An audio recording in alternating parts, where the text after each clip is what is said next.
Have you ever held on to something so tightly, an idea, a person, a goal, only to feel more and more pain the harder you tried? Have you ever believed that persistence would bring happiness, only to be met with heartbreak, exhaustion, and disappointment instead? Welcome back to the channel. I'm so honored you're here today, because we're about to explore one of the most misunderstood truths in life. Attachment often leads to suffering, and letting go is not giving up, it's growing up. In a world that tells you to never give up, to fight for what you want, and to hold on with all you've got, the idea of surrender can seem weak. But real surrender is not passive. It is powerful. It is the courageous act of releasing what no longer serves your soul, even when your ego wants to hold on. Let us begin with this. Attachment is not love. It's fear disguised as love.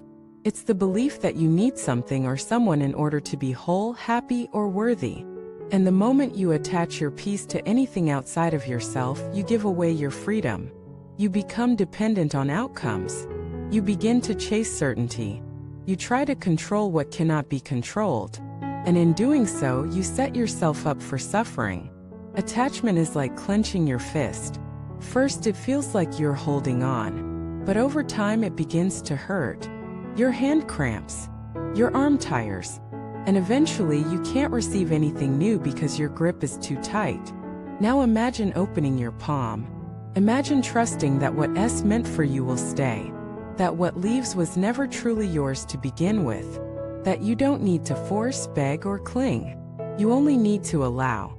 This is the essence of letting go. Not detachment, not indifference, but a peaceful relationship with change. A wise surrender to the rhythm of life. So why is letting go so hard? Because we are wired to seek safety, and the unfamiliar feels unsafe. Even if what we're holding on to is hurting us, it's known. It's familiar. And the unknown is terrifying.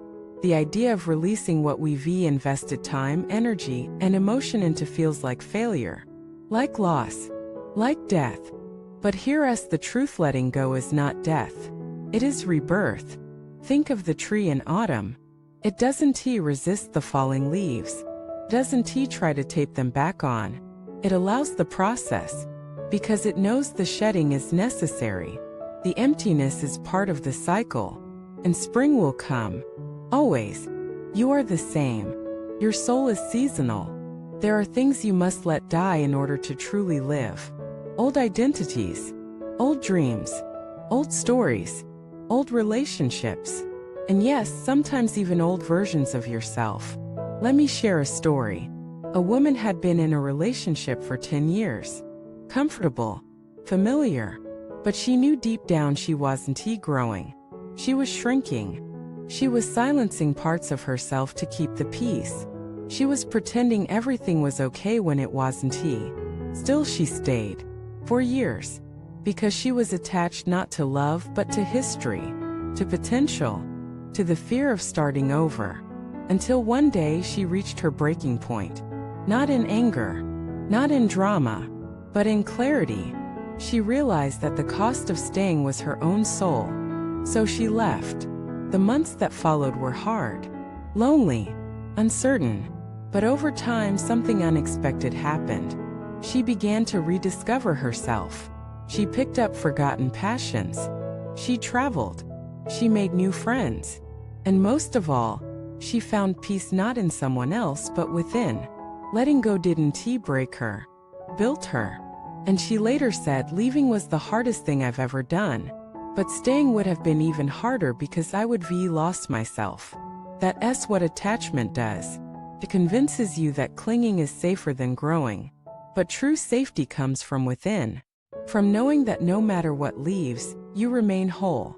This applies to more than relationships. It applies to goals, careers, dreams that no longer fit, identities you've outgrown. Sometimes the thing you wanted so badly isn't meant to be yours, not because you're not worthy, but because something better awaits. But you can't receive the new if your hands are full of the old. Let us talk about the illusion of control. Many of us live with the fantasy that we can control outcomes, that if we say the right thing, work hard enough, plan well enough, we can guarantee success, love, happiness. But life doesn't work that way. And clinging to control only leads to anxiety, frustration, and burnout. The most powerful people are not the ones who control everything. They're the ones who can adapt to anything, who trust the flow, who know when to act and when to allow, when to push and when to pause. This is what it means to live aligned, to be in tune with life's rhythm, to ride the waves instead of fighting them.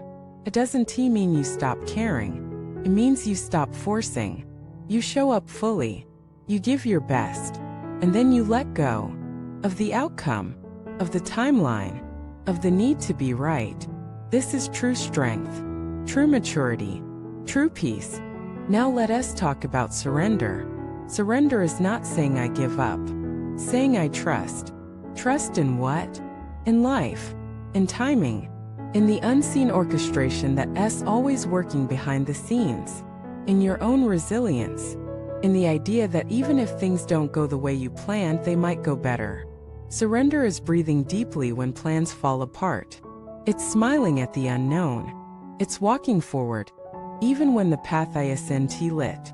And here's the magic: the moment you truly let go, space opens. Space for clarity, for creativity, for miracles. Because clinging creates tension, and tension blocks flow. But surrender? Surrender opens the door to the unexpected. And that's often where the real beauty is, in the unexpected. In the path you didn't plan but were meant to walk. In the ending that led to the beginning you never saw coming. So today, I invite you to examine your life. What are you clinging to out of fear? What are you forcing out of ego? What would happen if you let go, not in defeat, but in faith? Start small. Release the need to respond to every comment, the need to explain yourself, the need to fix everything, the need to be perfect. Feel the space that opens up when you do. That's your freedom calling. If today's message touched something inside you, if it helped you release even a little of what you've been holding on to, share your reflections in the comments.